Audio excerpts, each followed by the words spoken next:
हमारे लिए आज की तिलावत इशाया नबी का सहीफ़ा उसका 49वां बाब 3 और फिर 5वीं से 6 आयत।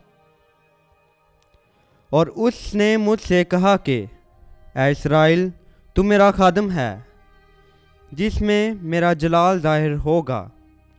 यूँ मैंने खुदावन की निगाह में इज़्ज़त पाई और मेरा खुदा मेरी कुव्वत बना।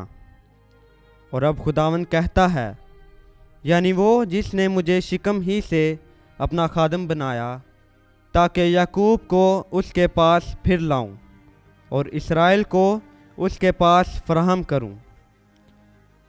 कि ये हल्की सी बात है कि तू मेरा खादम है, ताकि याकूब के कबाइल को असर नौ कायम करे और इस्राएल के पसमानदों को फिर लाए। इसलिए मैंने तुझे गैर कौमों का नूर बनाया, ताकि तू ज़मीन की इंतहा तक मेरी निजात का बाइस हो। पाक कलाम के पढ़े और सुने जाने पर खुदावंद की बरकत हो। खुदावंद का शुक्र हो।